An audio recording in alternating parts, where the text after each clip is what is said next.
Hi everybody, Edward, Yvette and I wanted to share a must-have item if you've got an ARRMA Typhon Grom. Now, if you've experienced a smash like we did with Edward, the strut pieces at the front here are particularly vulnerable on this model of car, and we've had it break once during a crash between Edward's ARRMA Granite and this Typhon. Now, we also found that our most popular video today on YouTube is this one, where we do the full strip down to the chassis to replace it when we had the first crash. So that was telling us that this is an issue that lots of people are facing, not just us. So the ability to find a must-have part to solve this problem was high on our list. But also we've had another crash, which wasn't quite so bad, but where one of the steering linkages broke, and then the screw hole in here actually got damaged slightly.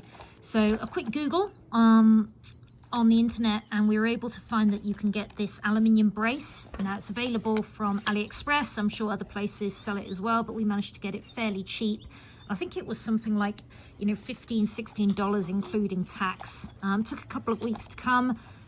But it's so simple to fit, so it saved us having to strip apart the whole chassis again, and we were actually able to even repair the damage inside here with a bit of glue, and the aluminium brace actually slots in. We felt this part was a must-buy because it stops these really vulnerable pieces from snapping and adds a bit more strength in there. We have also had like the suspension pieces break, the steering linkages break, but these are readily available parts.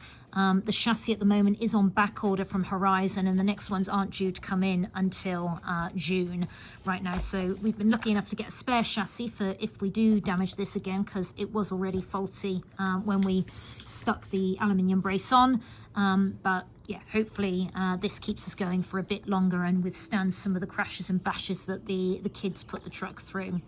Yeah, 10 minutes to fit, really, really quick and easy. 1, 2, 3, 4 screws, and that was it. It slots nicely into the recess. It came with its own screws ready to fit, so you need slightly longer screws in there, so you've got a bit more deflection. But yeah, this is a great bit of kit, and so far it's been holding up to bashing around in the skate park and also taking it out on the dirt jumps.